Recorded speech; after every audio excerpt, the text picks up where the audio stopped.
తాకట్లో ఉన్న మీ బంగారాన్ని విడిపించి ఆ రోజు ఆన్లైన్ రేటుకి కొంటాం. Sharma gold company.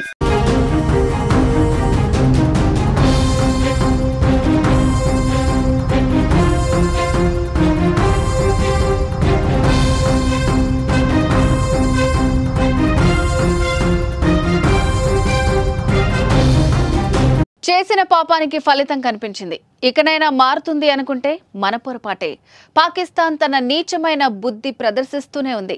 పెహల్గాం ఉగ్రదాడికి ప్రతీకారంగా ఉగ్రవాదులను భారత్ చంపేస్తే పాక్ మాత్రం భారత పౌరుల ప్రాణాలు తీసేస్తోంది. చిన్నారులపై కూడా తూటాల వర్షం కురిపిస్తోంది.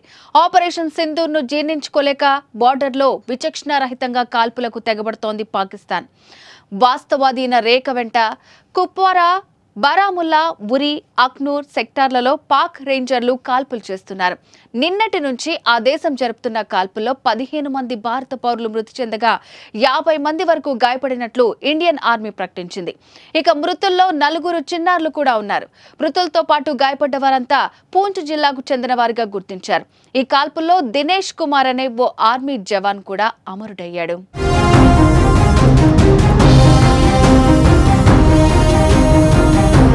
పెహల్గాం ఉగ్ర అటాక్ తర్వాత భారత్ దాడి చేస్తుందని ముందే పసిగట్టిన పాక్ కవ్వింపు చర్యలకు దిగుతూనే ఉంది. జమ్మూ కాశ్మీర్ సరిహద్దుల్లో పాకిస్తాన్ కాల్పుల విరమణ ఒప్పందాన్ని ఉల్లంఘిస్తూ వస్తోంది. ప్రతిరోజు భారత్ పై కాల్పులు జరుపుతోంది. బుధవారానికి ముందు చిన్న ఆయుధాలు, ఆర్టిలరీ తుపాకులతో దాడి చేసిన పాక్ ఆపరేషన్ సింధూర్ పేరుతో పాక్ ఉగ్ర స్థావరాల లక్ష్యంగా భారత్ మెరుపు దాడులు చేసిన అనంతరం మరింత రెచ్చిపోతోంది.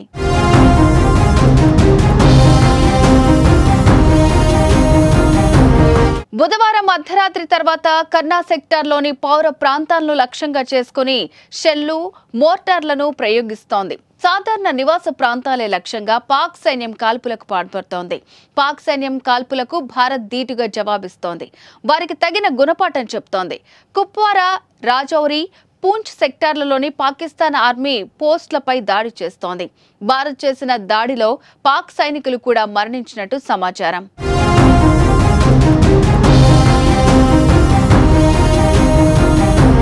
ఇరు సైన్యాల కాల్పులతో బోర్డర్లో హైటెన్షన్ వాతావరణం నెలకొంది. సరిహద్దు గ్రామ ప్రజలు భయంతో వణికిపోతున్నారు.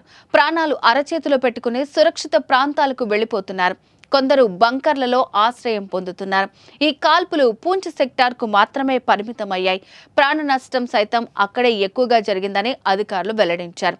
తాజా పరిస్థితుల నేపథ్యంలో సరిహద్దు జిల్లాల్లో విద్యా సంస్థలను ప్రభుత్వం మూసివేసింది.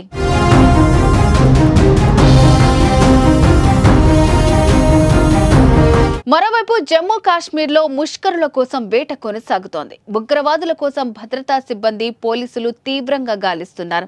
ఈ మేరకు అనుమానితుల నివాసాల్లో పోలీసులు ముమ్మరంగా సోదాలు నిర్వహించారు. పహల్గాం దాడి అనంతరం ఇప్పటి వరకు 100కు పైగా అనుమానిత ఉగ్రవాదులు, వారి అనుచరుల ఇళ్లలో తనిఖీలు చేసినట్లు పోలీసులు తెలిపారు. బుధవారం ఒక్కరోజే 30కి పైగా ప్రాంతాల్లో సోదాలు చేసి పలువురిని అదుపులోకి తీసుకున్నట్టు సమాచారం.